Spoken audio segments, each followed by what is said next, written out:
What you say you're looking for and what you accept are very different things. Having a standard is only a real standard if it's backed up by a certain level of confidence and a certain level of courage.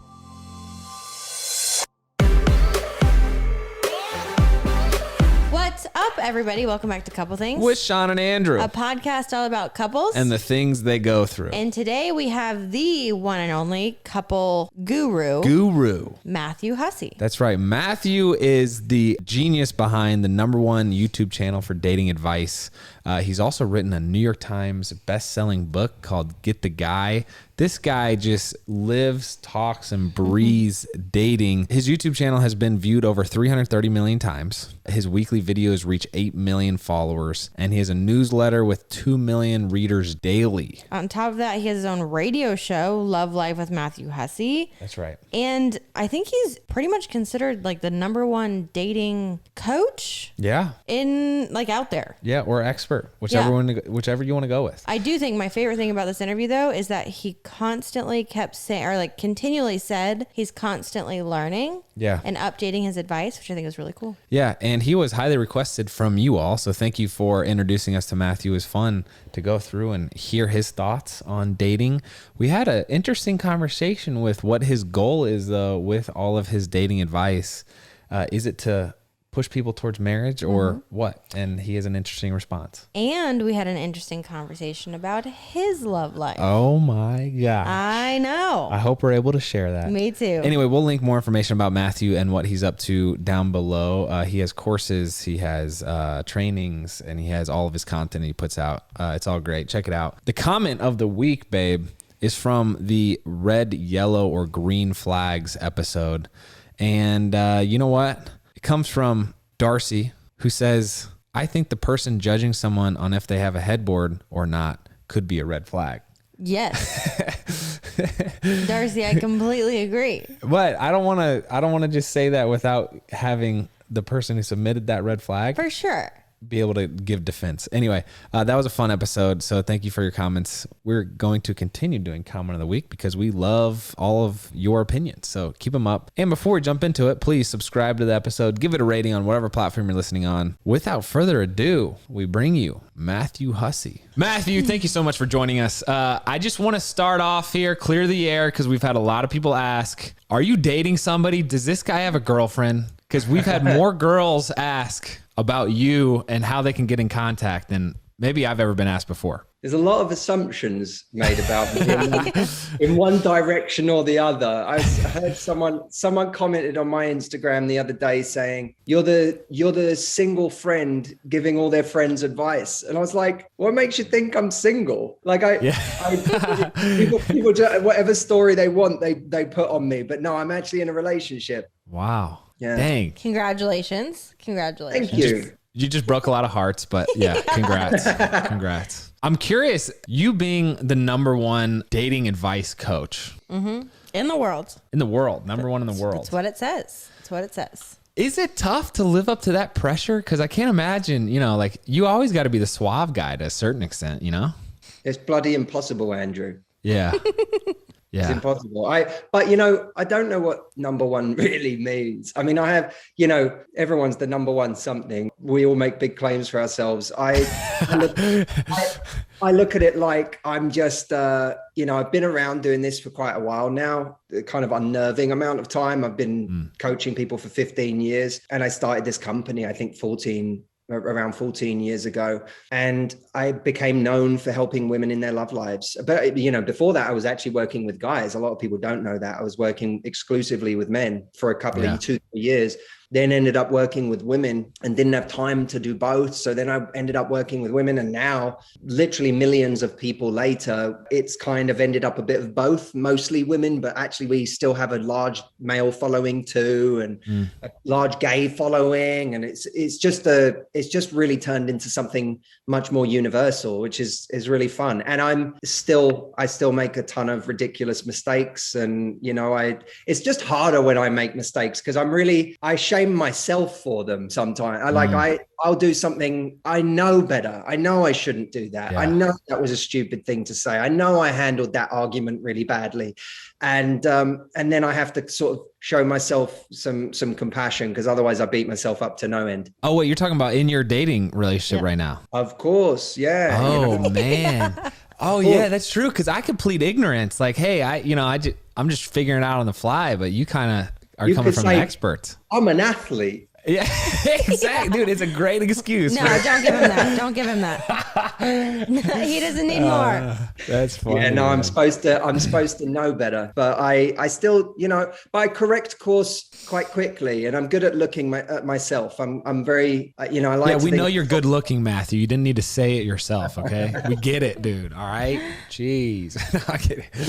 Shawn, you've got a charmer. I like it. Oh yeah, he knows it too. Well, hold on. We'll get to tips. I do have a couple more questions. I'm just excited. I'm excited. I know. Because I've watched his videos. Okay.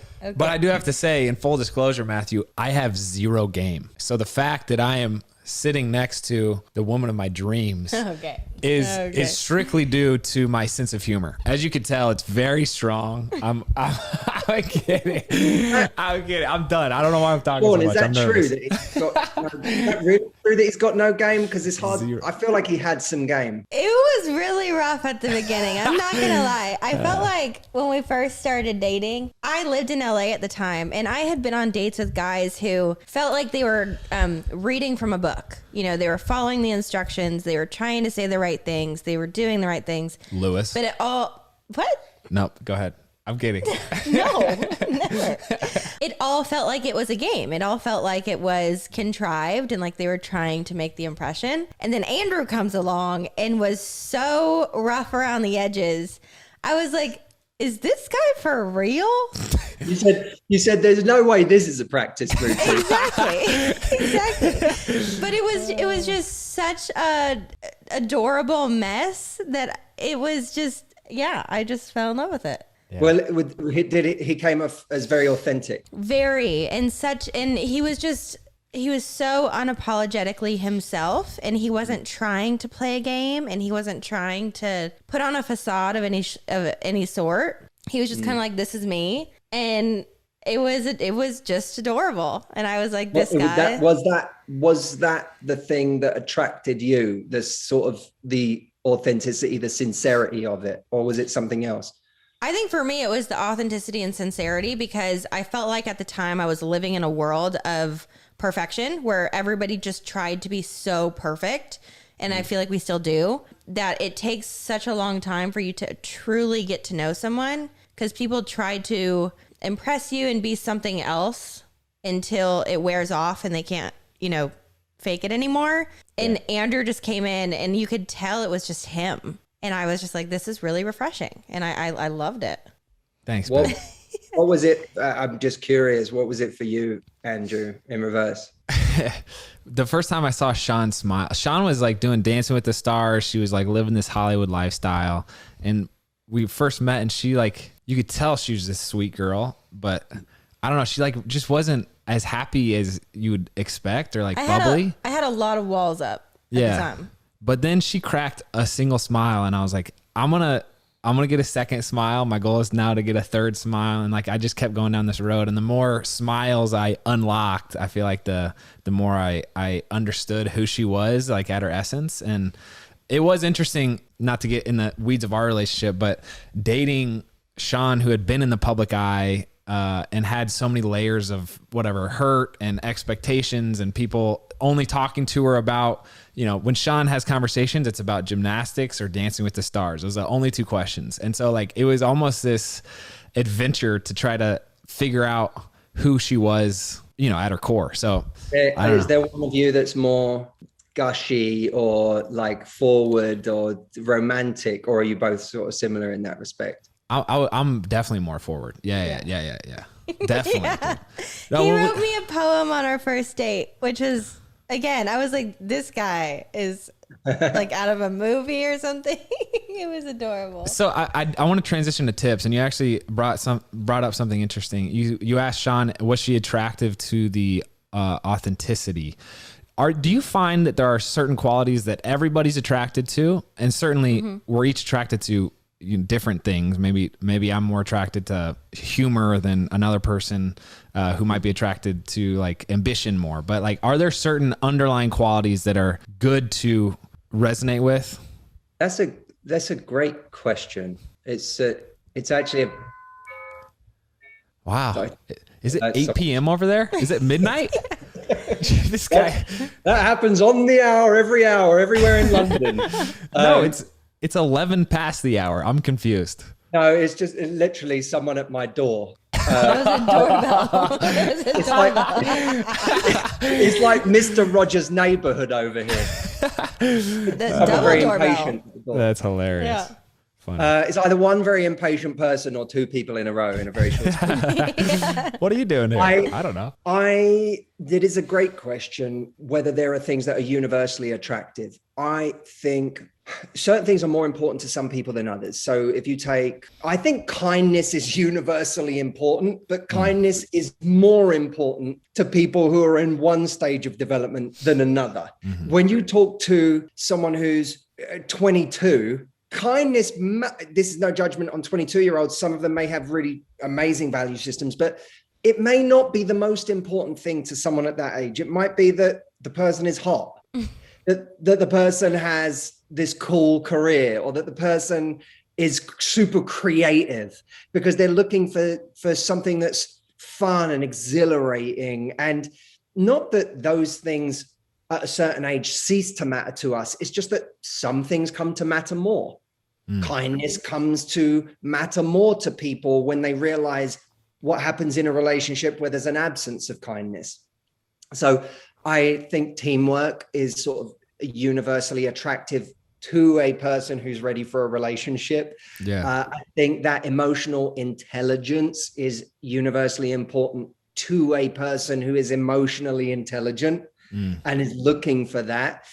I think there are certain things, honesty, perhaps we would all say honesty is important. You'd be hard pressed whether you're 20 years old or 50 years old to find someone who says honesty isn't important to me. I think that's one of those things that's always important. Yeah, man, it's interesting. You saying someone who's ready for a relationship will be more attracted to teamwork. And it's almost like it brings up the idea of you reap what you sow kind of, or you find what you're looking for. And it's a responsibility, it seems, to really like, okay, if I'm a 22 and I value attractiveness or I value money and career, like then that's what you'll end up dating to a certain extent. It's because you just do, that's what you look for. But planning out like, okay, actually think 20 years from now and what do you want your relationship to look like when you're all wrinkly and old? The attractiveness will be less. I don't know. I'm having philosophical thoughts, so I'll stop talking. Go ahead. No, please, Shawn, go for it. I was just gonna say, I think where you have to start with that though is there aren't many 20-year-olds that look in 40 years into the future and they say, who do I want to be with when I'm 60 years old, and who do I want to date now? No 20-year-olds doing that. I mean, if they are, that's amazing. So what is it that a 20-year-old needs to be looking for or doing, or how should they be acting in order not to have a one-sided relationship and to truly find someone that they can be with long-term? Look, at 20 years old or 22 years old or whatever, you could say at any time before you're really ready for a relationship, you're looking for just, I suppose, you might be looking for just attraction, and you value attraction more than anything else. And so what you go for is who you think is the most attractive person you can get. And that seems like that's the win. This person's more attractive than anyone else I've ever dated. That must mean, and we have more chemistry. Chemistry is valued extremely highly. Yeah. And investment tends to be valued on a very low level. Someone who's actually compatible tends to be valued on a very low level. So you've got attraction and chemistry, extremely important. Investment and compatibility, not very important at all. And what do you mean when you say investment? Someone who's actually trying. Yeah. You know, someone who's actually investing in us, someone who is making sacrifices in the relationship, someone who is willing to come to our part of town, someone who is interested in getting to know our people, someone who is willing to actually give time and energy to this relationship. That's something that some people, by the way, never reevaluate this. And wow, that's a huge problem, because that's why they get hurt over and over again, because they're still dating in their adult life like a 16-year-old dates. Go, oh God, this person's so attractive, and they show all their friends the picture of this person on a dating app. Look, and their friends are all like, oh my God, you know, that you did really well there. My God, you're killing it. Are you killing it if he treats you badly, or if she treats you badly? Are you killing it if you're not actually compatible? If you have if you have completely different outlooks on life? But people do tend to, I really do think there's a kind of, I've come to believe more and more in life, timing is where it's at, because there's a kind of the romantic idea that when you meet the right person, everything just clicks into place. But to me, the precursor to that is when you are genuinely in a place of wanting a real relationship. And wanting a relationship is not the same. Being ready for a relationship is not the same as being ready to not be lonely anymore. That's a very different thing. A lot of people who say they're ready for a relationship are just ready to not be on their own. That doesn't mean a relationship. A relationship is a different level of commitment. It's a different level of investment. It's genuinely wanting to know who someone is and making peace with that and accepting that and elevating the best in that person and soothing the worst in that person and having them do the same for us. And that I think is what gets so many people into trouble, is that they're not really doing that. They get into relationships where there's tons of chemistry and there's fireworks, and they never really evaluate if this is a strong person to build something with. If I can I truly construct? When I look at you two, I'm like, the fact that you wrote a poem on the first date is actually a really great story, Andrew, in the context of a relationship that panned out. Like a relationship. Even if it was a really bad poem? What if it was a terrible poem? I don't think you're being judged in your poetry. I think that story, for a guy who was at the time sleeping with 5 different people and not interested in a relationship is a very different story. That paints a very different picture. But in the context of someone who actually did want to build something, that becomes a really interesting gesture. It becomes something that's actually either sweet or funny or whatever, but it's in the context of something bigger. And I just think people don't pay enough attention to that context. Talking about how attraction and chemistry is usually what drives someone to find a partner, not long-term, but it's the driving force. You talked about compatibility. What are true compatibility factors that people should be taking into consideration outside of chemistry and attraction? Well, to your point, though, I don't think those should be the things that get us into a relationship. They can get us onto a date. They can get us into bed with someone. They can get us, fun. They can have us building attraction and connection because they become kind of motivations to spend time together. But they shouldn't be the thing that get us into a relationship. That's something I believe that should happen more slowly. Compatibility is something that can only really be tested by spending real time together and seeing each other in real situations. How are you on days where work is stressful? How are you on days where you haven't got your best game face on, your date night face on? How are you when I've had a difficult day myself? How do we solve a problem together when it comes up? Or do we solve a problem together? Can we solve a problem together? It's all of those moments that you don't really know. We think we know a person. We don't. We go on a few dates with them. We get to know 5 or 10% of them, maybe 30%, but we then extrapolate what the rest of them is. Our brain is just it's this incredible machine that very quickly paints a picture of who someone is based on the 5 or 10%. And then we fall in love with this person very quickly, but we're falling in love with a 90% made up person. And that's why, to me, someone who consistently falls head over heels too quickly is one of the surest signs they're not ready for a relationship, because they're not really taking the time to measure compatibility. They meet someone and go, they're charming. We went to a great restaurant. Oh, we had so much chemistry. They were funny. They had, wow, I'm really falling for this person. And you're like, what are you talking about? Yeah. You have you may have an infatuation with this person, but that's not, a relationship is just a completely different set of, what makes a great date is not the same as what makes a great relationship. So 2 questions. 1, is there a timeline? Actually 3. What is the percentage of a person that you should aim to know before you get married? 2, is there a timeline where you feel like the discovery process is able to unearth enough of knowing a person that you can proceed to the next step of engagement or whatever that looks like? And then 3, I know this is a lot, sorry, but is the strategy then in dating to throw yourself into any and all random situations so that I can learn how the other person responds to these different situations? So just remind me, what was question 2, the discovery phase? Yeah. Is there a timeline that's hey, you know what? You should be able to know in 3 months that this is going to work out or not. Well, I don't think there's a rule, and I don't like rules, but I do like principles. And if you said, what's a good principle to follow, it would be, let me run at each stage a kind of mini experiment.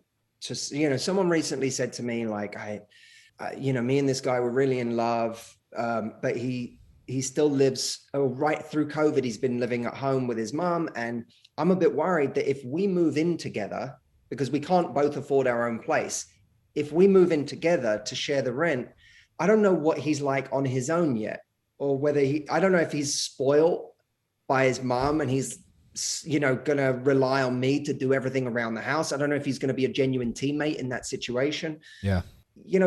I'm all about the mini experiment. It sounds like a big conversation to say, let's sign a year lease. That's a big conversation. Yeah. But what's to stop you saying, why don't we rent an Airbnb for a month? Let's rent an Airbnb for a month and just see how we do living together on our own for a month. It doesn't even have to be framed up as a trial run. It could just be, hey, look, I know moving in together and signing a long lease is a big step, and it's possibly a bit of a scary step, but I know that I do want us to give living together a go. I think we'd be great together in that scenario. Why don't we rent a place for a month so that we can go and experience it together? I think that's a great way to run the experiment. And it worked for a month. Maybe we rent for another 3, or maybe we do 6 months. But that allows you to move to the next step without making every next step such a huge deal. And I do think that some of what stops people from moving to the next step is that they exaggerate. And I've been in this position before myself, where you exaggerate what the next step means, because you think, oh God, if I jump into that and then I'm not ready, I'm going to hurt someone. But when someone is able to communicate, hey, look, it's all right. We're not signing a contract here for life. Let's just try this together. I like you, you like me. We're having an amazing time together. Why don't we see where this goes? Yeah. No one said you can't leave or I can't leave. Let's just see where this goes. And I think that would allow a lot more people to try having a relationship together without freaking out about what that means. As far as marriage goes, I think you guys, I'm sure, have a really fantastic opinion on this, on when is the right time. I don't know that there is a right time, but I think one has to say those truly important values. When I think about what's most important in someone I'm going to build with for life, do they have those things? If you look at a lot of couples broke up over the pandemic, and some broke up because it was just such an intense situation and it was so unnatural, and we wouldn't we wouldn't say that was a great recipe for a thriving relationship, is to stick two people in a room together and not let them leave for a year. That wouldn't be a model for making something work. So I do sympathize. I don't think every couple that broke up during the pandemic was always destined to fail. I think it put an enormous amount of pressure on some couples. But I also think there are a lot of couples that shouldn't have been together that discovered in that time, this person's not my person. They were almost more in love with that person's absence than they were in love with their presence. Because when that person was absent before the pandemic, when they were going to work every day, when they were with their friends, whatever, when it was long distance, it worked. And then as soon as I was met with that person's presence, the real person, not the imaginary person I had in my head that I was in a relationship with, they suddenly said to themselves, this isn't the person I want to be with. Yeah. And I've been seeing a lot of people during the pandemic, when you think what qualities would have been great in a person I'm with during that time, what qualities would have made someone a great partner to go through the pandemic with? Patience, the ability to not argue, but the ability to argue well. Mm-hmm. Someone who is kind, someone who's understanding of some of my crazy. We've all got our crazy. Someone who understands and can accept, and soothe my crazy. Someone who sees the best in me. Someone who's encouraging. All of that would have made for a great partner to go through the pandemic with, go through a difficult time with. Well, you should apply that going forward now. If anyone is coming out of the pandemic going, wow, that's really made me realize I want a relationship because that was hard to do. I'd love the next time hard times come around, I want to do it with someone. Before going out and panic buying a relationship on that basis, people should think, what were those qualities that I would have wanted during that time? Let me not rush into anything with a person before I realize they actually have those qualities. That's just like the new standard. Can I get through a pandemic with you? Yeah. Yeah. Well, outside of a pandemic, honestly, doing the evaluation anytime there is an interrelationship, actually thinking about, hey, you know what? This didn't work out and that's okay, but let me think about why it didn't so that I can be better equipped going into the next one. I have a random question. Do you see in working with all the women that you worked with and all the men that people tend to have trends of the types of people that they get into relationships with? And it's just a never ending cycle of, I don't want to say failure, but I guess it goes back to, like, we've talked to a lot of people who say, I made a list of what I'm looking for and it's just not working. Why do people tend to go back to that? Why do they go back to the same old people that never works with, despite the fact that they have a good quality list of things they're looking for in front of them? Yes. Well, what you say you're looking for and what you accept are very different things. Having a standard is only a real standard if it's backed up by a certain level of confidence and a certain level of courage to say, I'm not going to allow myself to settle for less than this, because I've realized, and hopefully with some experience, we have realized that life isn't good when I accept less than this. Like, my life is literally worse. I think it's a false economy accepting less than this, because it literally makes my life worse. It makes me unhappy. It makes me scared. It makes me anxious. It makes me depressed. It erodes my self-esteem. That life is worse when I accept less. But so many people keep repeating the same thing because their confidence has never risen to the level of their professed standards. Dang. Today's episode is brought to you by Generate Life Sciences. Babe, by the time our listeners are hearing this episode, do you think that little man will be here? I really hope so. I highly doubt it. And I'm not sure, but either way, we are ready to go. We are definitely ready. And part of being ready includes us registering with CBR. That is right, baby. It's packed in your bag. Don't forget it. We've talked about them before, and I love sharing about their work because I think it is so important. CBR is a leader in newborn stem cell preservation, and they're actively investing in research and clinical trials too. Storing your child's newborn stem cells today could give you access to scientific breakthroughs of tomorrow. Yes, these tiny cells are already being used to treat over 80 diseases and conditions, such as sickle cell anemia and leukemia. And they now provide a new premier family protection package, which includes ReadyGen, which is a super easy, non-invasive pediatric genetic screening that provides parents with more information and confidence to protect their children beyond standard prenatal tests. We actually didn't have this with Drew, so I'm really excited to have this for little guy. This new screening can detect more than 200 conditions. So what are you waiting for? Head to cordblood.com to learn more about CBR's family protection package with ReadyGen today. We'll also link that down below, and let's get back to it.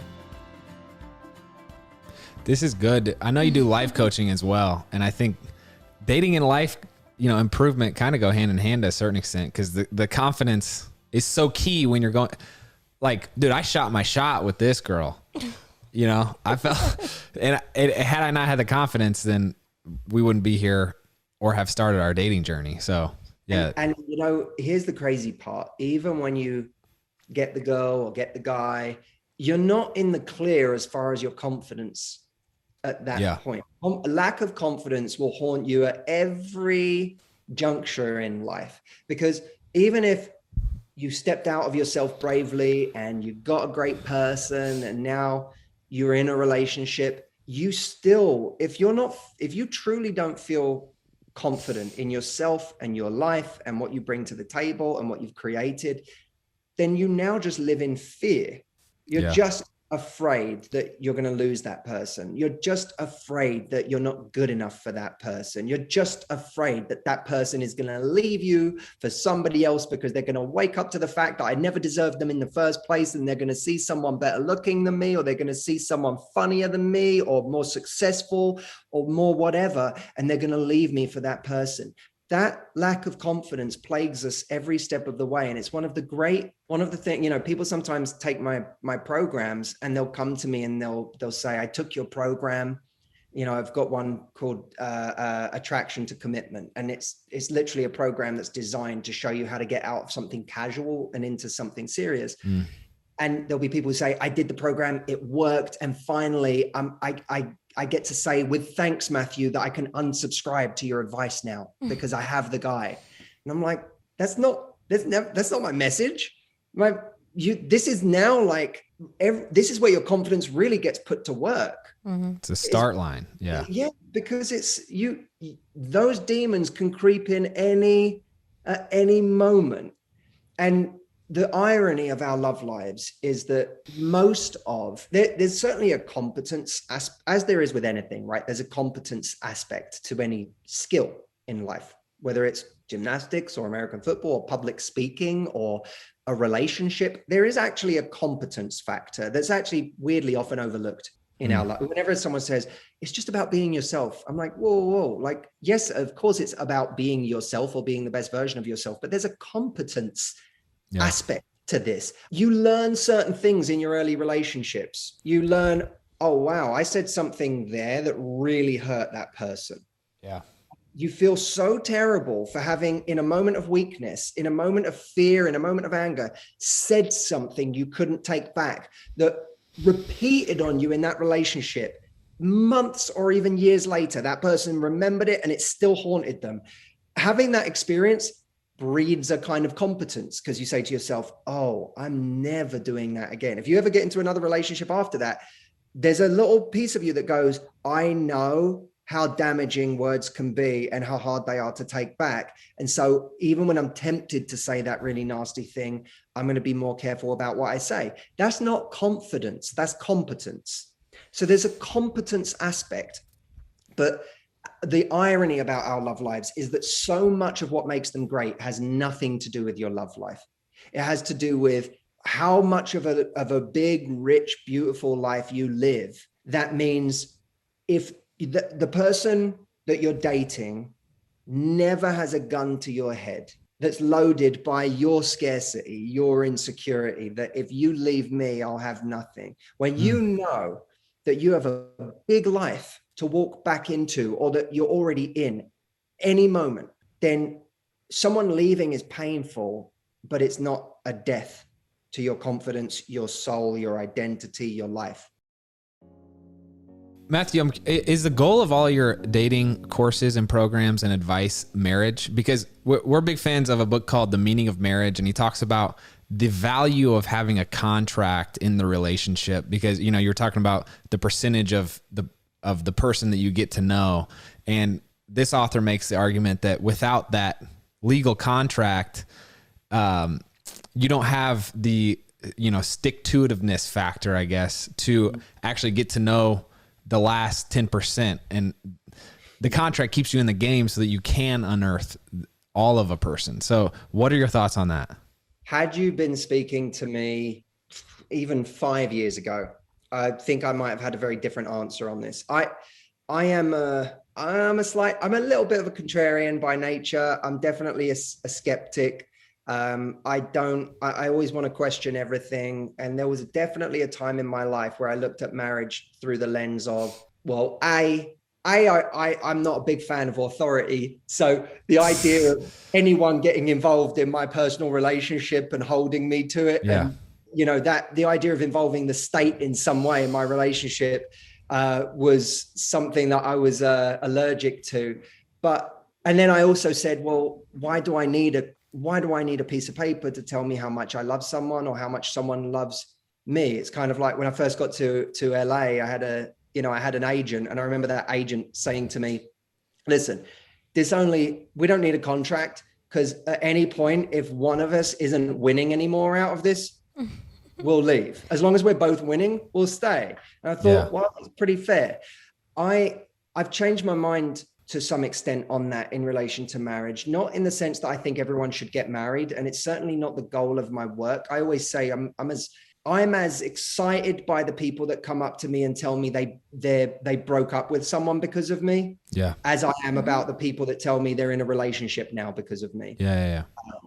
The goal is always happiness, and frankly, on a more existential level, to me, the reason I want to be on this earth, the reason I want to make an impact, is just to help people get through life a little easier, a little freer, and with a feeling of being less alone. Not because they found somebody, but because they were able to relate to other people, to realize that their depression, their anxiety, their sadness, whatever they're struggling with that they think is insurmountable, whatever pain, be it emotional or physical, that's chronic, that they can't seem to alleviate, that nothing they do seems to budge.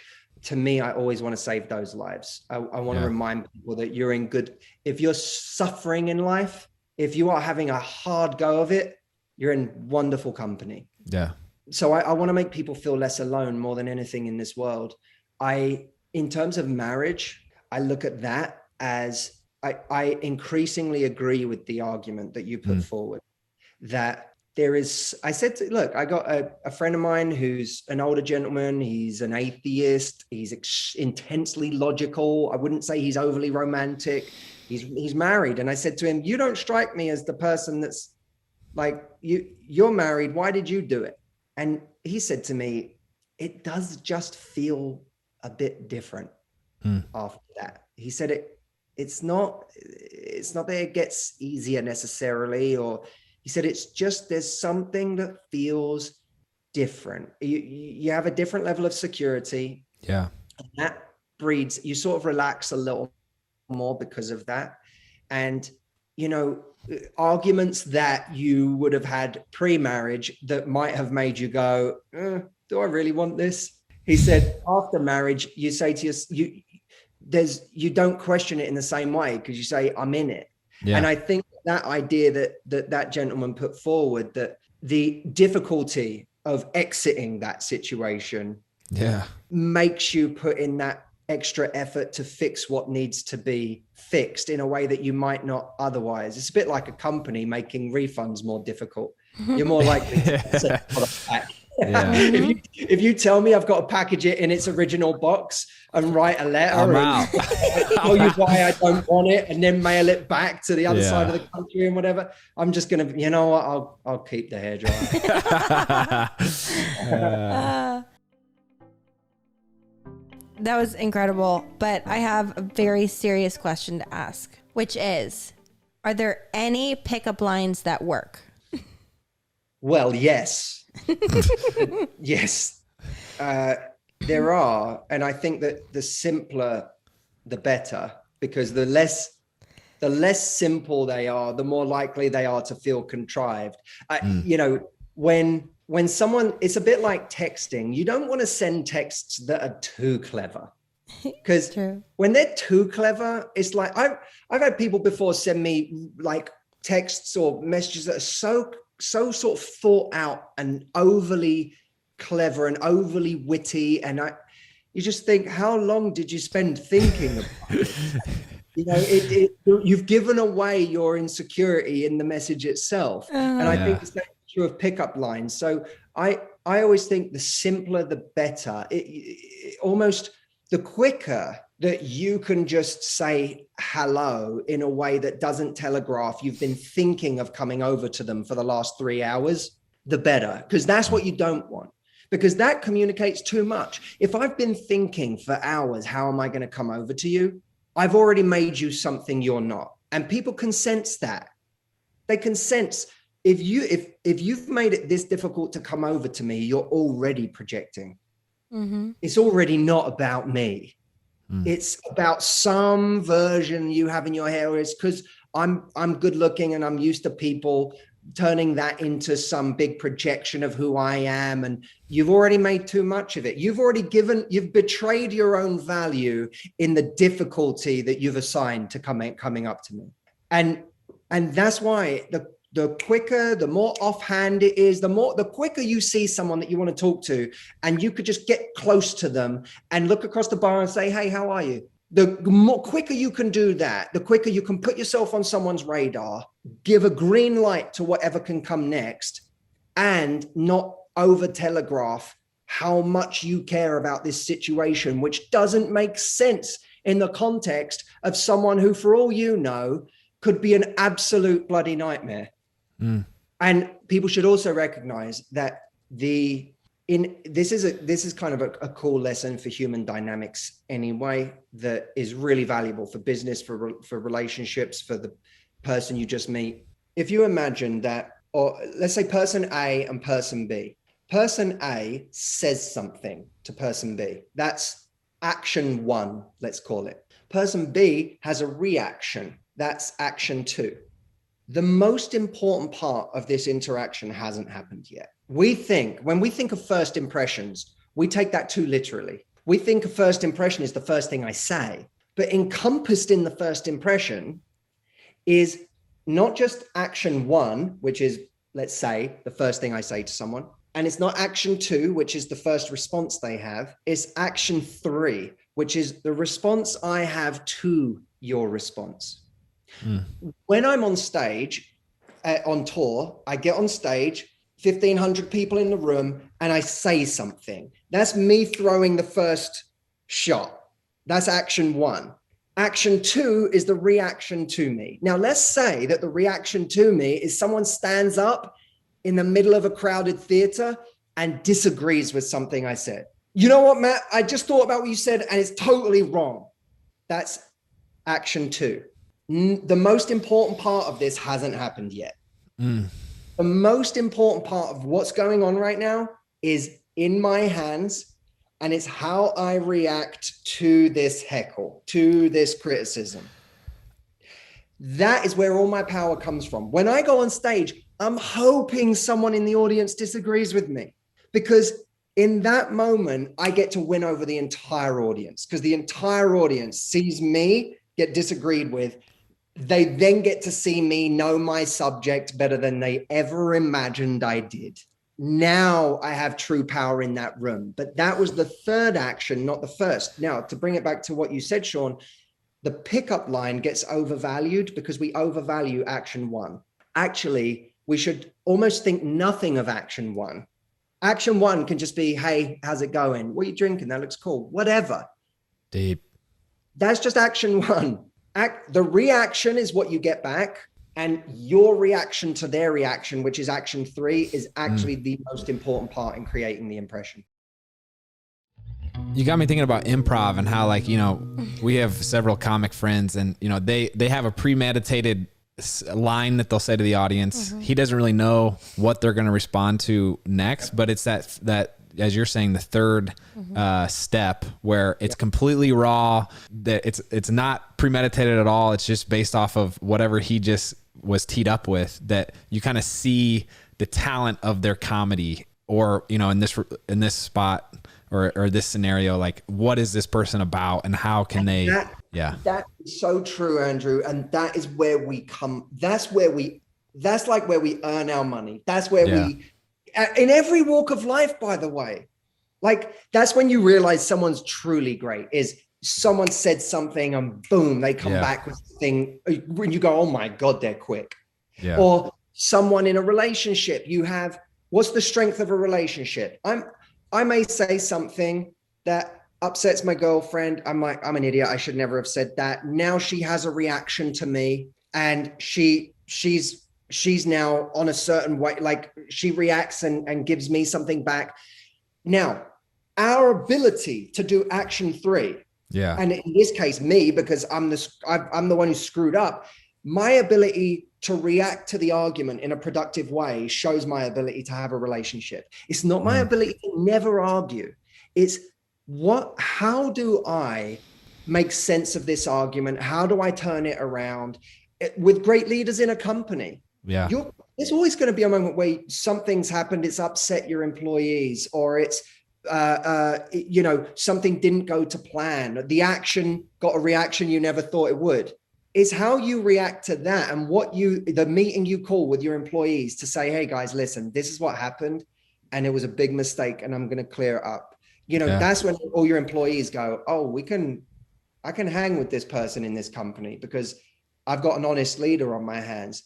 And the same as you release content online, right? You guys, I'm sure you've released something at some point that's, you know, got people upset, made them, you know, they've misinterpreted it. And I always have to remind myself, because I've said things that got a reaction I didn't expect. People took it the wrong way. And I went, oh my God, I didn't see that coming. So now people have a bad reaction. But every time I then step up and I say, you know, guys, I got this reaction and it made me think, you know, here's what I really meant by this. And I could see how it's taken that way, but let me clarify this because this is so important. Then there'll be people in the comments that go, this is why I follow you. I love this video because you hit it on the head and you came right out and talked about it. That's where you earn your points. It's the most revealing part about the core of who you are. That's interesting. Exactly. So that's good, Matthew. That's good. I want to bring it full circle. You first started asking us questions about how we met and why, like, it worked out. What is it about your girlfriend that, if you want to talk about it. Oh, dang. Whoa. That attracted you to her? I hope she's still sitting there, by the way. Is she sitting right there? She's right over there. And all of a sudden, guys, she's really perked up. So what is it? What is it about her that attracted you to her and made your guys' relationship work? So it's a couple of things, but that encompass a lot. One is character. I saw we didn't not have disagreements. We didn't not have arguments. We didn't not, you know, have things that we weren't sure about. I saw how she handled things when they didn't go well. And I was like, oh man, this is a real, I can really build with this person. Like, this is someone I can actually construct with because it doesn't rely on everything going right. I don't have to score a perfect game for this to work, and neither does she. Like, we really have a beautiful way of resolving things. And so character was one. Emotion, she's the most emotionally intelligent person I've ever met. That's a huge one. She's like, keep going. Yes. She really Can we is. meet her? Hey, no. I don't. You know what? I won't, because I'll be putting her on the spot if I. Okay, you have to respect that. But she's incredibly emotionally intelligent, and what that means is I'm actually learning from her. You know, in any normal scenario, someone would come. I know from my past that people have come to me feeling like when they're with me, they're like, I'm somehow going to be the one who does everything right, or I'm going to be the one that sees everything through the ideal lens. And actually she gets more right than I do. And she has an incredible emotional intelligence about her that means I can talk to her about anything, and it's an amazing conversation. You know, just, you guys spoke of marriage. There's a David Brooks quote that goes, marriage is a 50-year conversation. And so I really think a huge part of a relationship is, who can I see myself continuously having the conversation with, whatever the conversation is. And the conversation evolves over a relationship, and it takes all different twists and turns. But when you know, oh, whatever I bring to this person, it's a really productive conversation. I think that's magic. Yeah. So those have been huge things for me. I could list many more, by the way, but those two have been really, really big things. That was so sweet. I really hope she makes you list these when we get off. Yeah.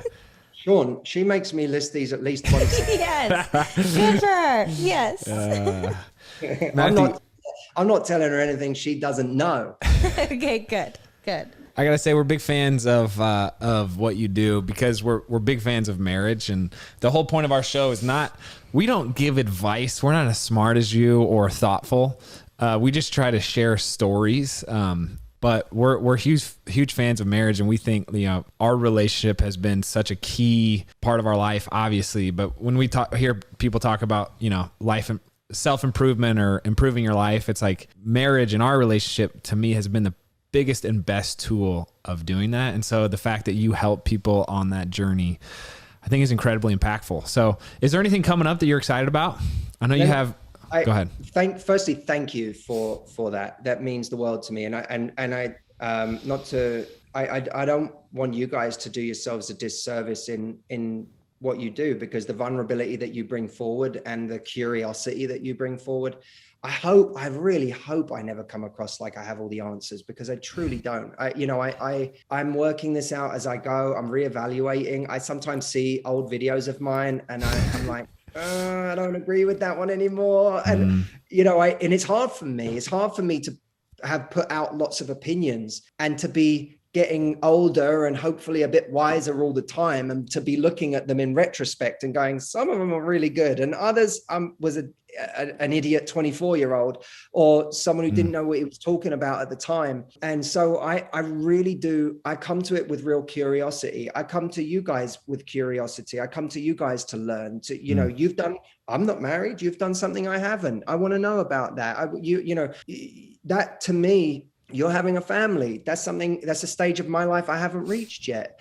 That, I'm always wanting to learn from other people. And I hope the key message from my work more than anything is not that I'm right all the time, but that we can be better at things. We don't have to, and we should be better at things. If we're in a relationship, we should want to be the best we can be for that person. I don't have a lot of patience for when people say, oh, I have to do all of this for my partner. You're saying I have to improve all of these. I'm like, what? That's how I am. I always want to be better. I always want to refine. I have mentors of my own that I'm always looking to learn from. So I just think we should all be on that journey together. And by the way, I want to say one more thing, just because you asked me what I got attracted to in my girlfriend. And I want to say this because it's really important for everybody. I am so horribly far from perfect, and she genuinely has seen me and accepted me for who I am, which isn't the same as excusing everything, and it's not the same as putting up with everything. But there is an absence of judgment there that has allowed me to have a loving environment in which to actually be better, because I've truly felt seen and acknowledged. To quote Mr. Rogers for the second time in a podcast, there's a moment where Mr. Rogers said, no child can ever feel truly loved until he or she is accepted for exactly who they are. And accepting, some people may see that as entitlement or apathy, that you're just accepting who someone is without expecting any more. And what if that person is awful and so on? But actually, I see it as a loving act to accept who someone is today and to then encourage the best in them and to help heal the worst in them. I think that's the most loving act that we can do for somebody who we choose to do that with. In terms of where people can go, I have a place. I actually created a domain for you guys. Let me see if I can find it real quick. There's a website that people can go to called couplethingsandmatthew.com. Wow. I know. You see that organization of foresight? Wow. Couplethingsandmatthew.com. If people go there, your listeners, there's a free video that they can stream there, which is a training. And it's essentially a confidence training that shows people. I have a 3 layers model to confidence that, if for anyone who has always struggled with their confidence and wondered why it's never really shifted, even if they've achieved a lot in their lives and they feel like, man, I thought I'd feel better by now. This training shows you why there may have been barriers to you reaching the confidence you've always wanted, and a practical strategy for changing that. And it's free. It's me on stage at a private event.